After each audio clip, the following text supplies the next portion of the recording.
Calme-toi. N'anticipe pas les événements. Tu veux que je te conte la suite de l'histoire de la chamelle d'Allah? Je vais te rappeler rapidement les événements passés.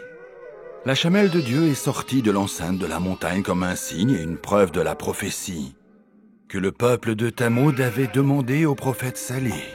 Mais les plus méchants d'entre eux se réunirent furieux de la présence de la chamelle parmi eux.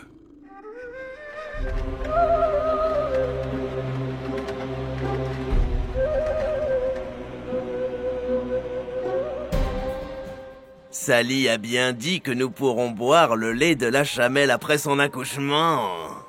Les chamelles accouchent 5 ans après leur naissance. Alors, est-ce que nous pourrons attendre 5 ans? Non, cette durée est trop longue. Notre terre était connue parmi les tribus sous le nom de Tamoud. Maintenant, on l'appelle le pays de la chamelle. Et nous allons devoir attendre la chamelle pendant au moins 5 années, afin qu'elle accouche et nous donne du lait.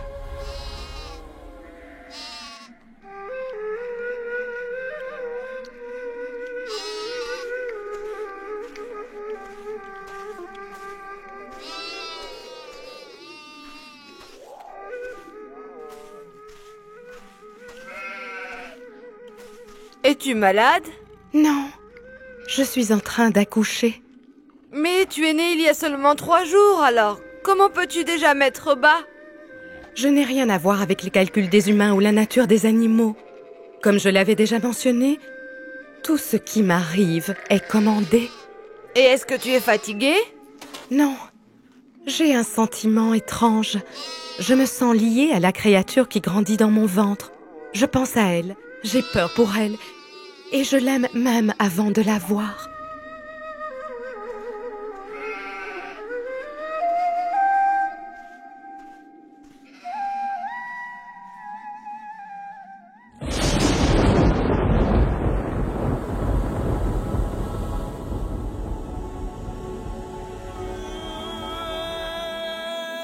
Pourquoi tu pleures, mon petit? La vie est un don précieux du Créateur. Nous devons nous en réjouir et remercier le bon Dieu pour sa bonté et le glorifier. Regarde la foule de gens au pied de la montagne. Ils t'attendent tous avec impatience. Car tu es mon 2e signe dans ce monde. Ainsi, la chamelle d'Allah s'endormit en enlaçant son enfant, mais elle ignorait ce que l'avenir lui réservait.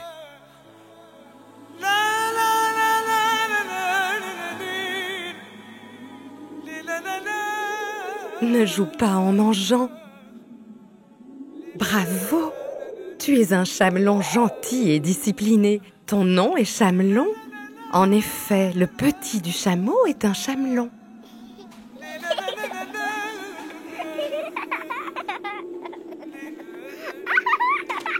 Qu'est-ce que tu veux, ma petite fille? Je vous demande pardon, ô sacré chamelle. Ma fille turbulente m'a échappé, elle est venue ici. Laissez-la. Peut-être qu'elle a faim. Mais aujourd'hui, vous devez allaiter votre bébé. Et hier, ma fille a bu entièrement votre lait délicieux. Ne vous inquiétez pas, laissez-la approcher. Comme vous êtes gracieuse et miséricordieuse, ô chamelle de Dieu, vous préférez nourrir nos enfants plutôt que le vôtre. Qu'Allah vous garde. Chaque maison dans la terre de Tamoud est en train de prier pour vous. Avant votre arrivée, nous vivions dans des conditions déplorables. Malgré les grands châteaux sculptés et les belles maisons dans les montagnes que vous pouvez voir d'ici. Les pauvres gens ne trouvaient point de quoi se nourrir. La petite fille s'est endormie. Louange à Dieu. Que Dieu vous bénisse, ô chamelle. Je suis désolée de vous avoir dérangé. Venez à chaque fois que votre petite a faim. Et maintenant, c'est ton tour, mon petit.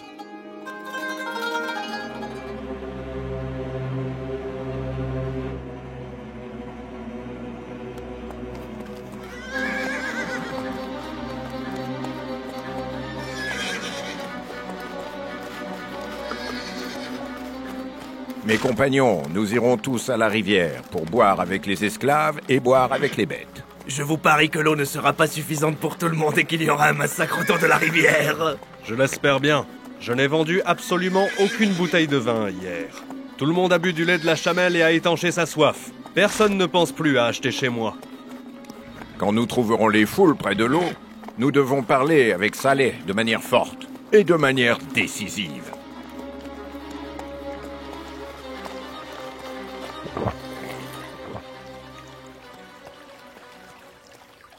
Que se passe-t-il ici?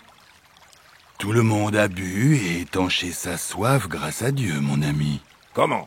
N'y a-t-il pas eu de bataille à cause de toutes ces foules? Notre seigneur Sali a tout organisé. Alors les gens ont tous bu, puis ils sont partis. Nous sommes les derniers à boire. La rivière est à votre disposition.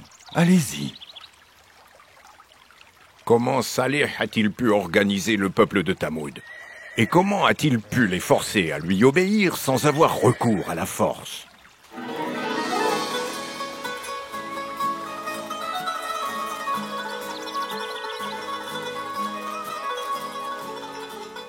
Je dois boire beaucoup d'eau pour produire du lait suffisant pour nourrir tout le peuple de Tamoud, les grands et les petits.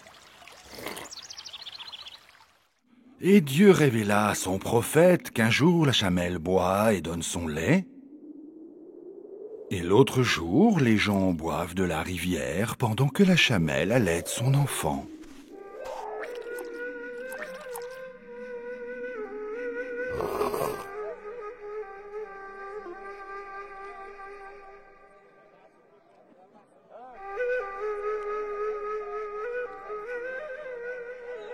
Nous vendons des idoles de dieux saints, profitez-en! Les meilleurs dieux à des prix rabaissés! Achetez 2 dieux et vous allez recevoir le 3e gratuitement! Profitez-en! Nous vendons des idoles de dieux saints!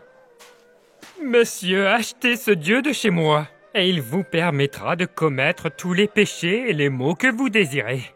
Vous vendez les idoles en face du lieu de prière du prophète Saleh, que la paix soit sur lui. Êtes-vous devenu fou? Il me semble. Je n'ai même pas réussi à vendre un seul dieu. Personne ne veut acheter, monsieur. Ah, essaye encore une fois. Oblige-les à acheter si c'est nécessaire. Monsieur, je meurs de faim. Il y a fort longtemps que je n'ai pas reçu mon salaire. Prends ce dieu en tant que salaire. Mais à quoi me servirait-il? C'est juste une idole qui ne fait ni du bien ni du mal.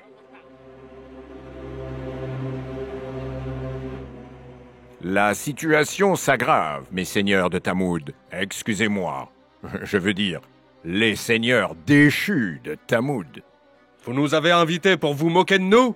Non, mais pour restaurer votre gloire et votre dignité. Est-ce possible? La religion de Saint-Ly se répand dans notre région et détruit nos intérêts. Tu as raison, mon ami. Les gens ne veulent plus investir dans de grandes maisons de luxe.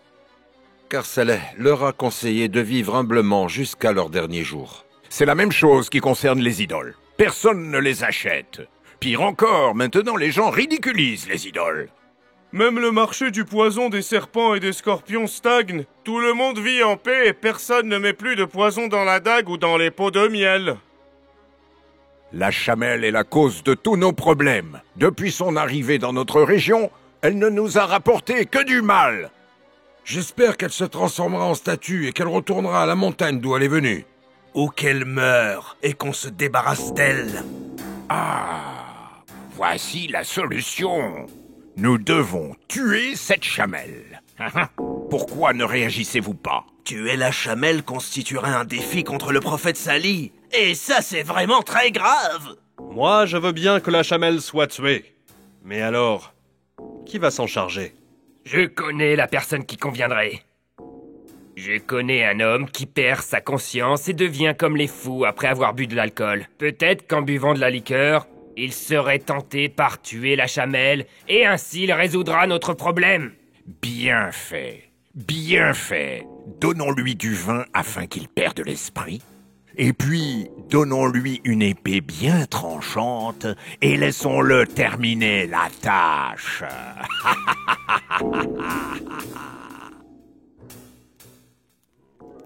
Que se passe-t-il? Lève-toi rapidement. Allez.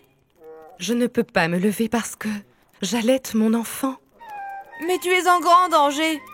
Je serai encore plus en danger si je n'accomplis pas mon devoir envers mon bébé. Mais écoute-moi bien. Ils veulent te tuer. Qui? Ce sont 9 méchants qui corrompent le monde et n'ont pas de scrupules. Leur chef a abusé de l'alcool et porte une épée à la main. Et il se dirige vers ici. Dieu fait ce qu'il veut. Et tu ne vas pas t'enfuir? Comment pourrais-je fuir la prédestination de Dieu?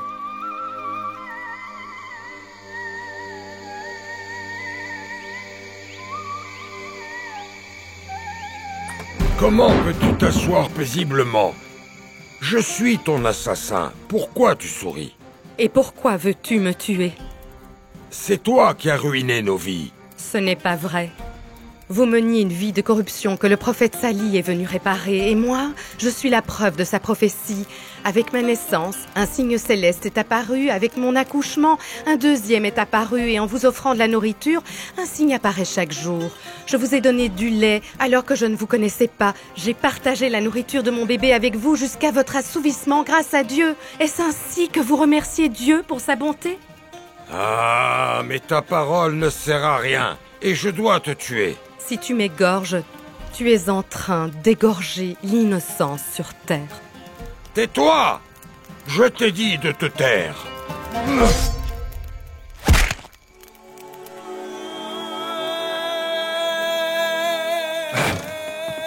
Maman, qu'est-ce que tu as? N'aie pas peur, mon bébé. Et sois heureux pour moi. Maintenant, je me débarrasse de la prison du corps. Et je me déplace vers un monde plus beau. Un monde sans mal, sans injustice et sans corruption. Un monde dans lequel tout est aussi bon que l'honorable prophète de Dieu. Ne souhaites-tu pas tout ce qui est bon à ta mère? Ne pleure pas, mon bébé, et souris.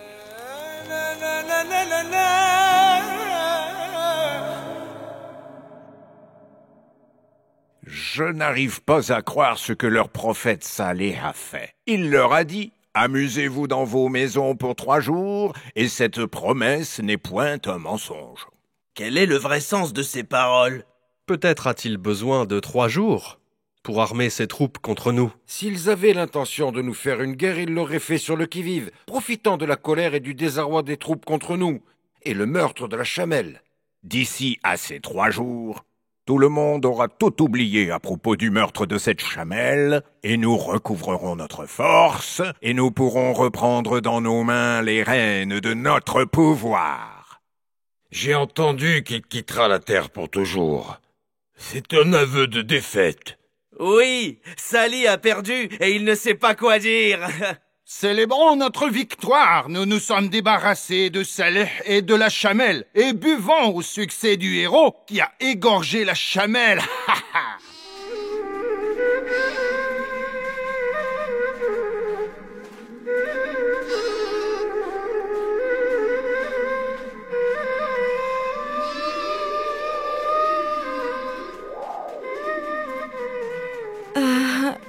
Nous marchons depuis 3 jours.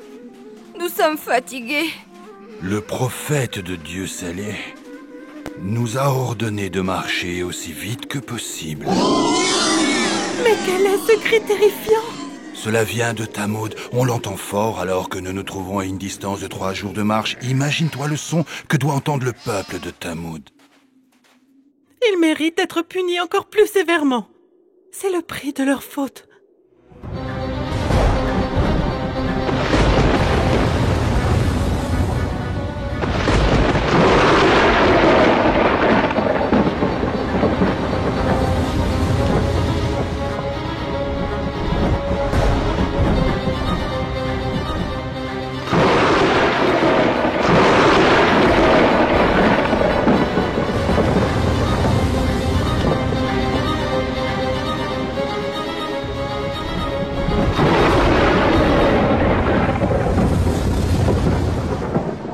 Nous leur enverrons la chamelle comme épreuve. Surveille-les donc et sois patient. Et informe-les que l'eau sera en partage entre eux. Chacun boira à son tour. Puis ils appelèrent leur camarade qui prit son épée et la tua. Combien furent alors durs mon châtiment et la sanction de mes avertissements. Nous lâchâmes sur eux un seul cri, et voilà qu'ils furent réduits à l'état de paille d'étable. Allah le majestueux a dit vrai. Oui, ils furent réduits à l'état de paille d'étable. Et cela signifie qu'ils se transformèrent en petits morceaux de paille qui se mettent par terre dans les étables des animaux. En dépit de leur autorité, leur puissance et leur argent, ils se transformèrent en petits morceaux de paille portés n'importe où par le vent. Je vois que ton pied a guéri et qu'il est redevenu normal. Louange à Dieu pour ta guérison, ma petite. Sois patiente et supporte les douleurs comme les véritables chameaux et chamelles. Continue sur ton chemin et effectue ton travail avec la satisfaction et le bonheur au quotidien.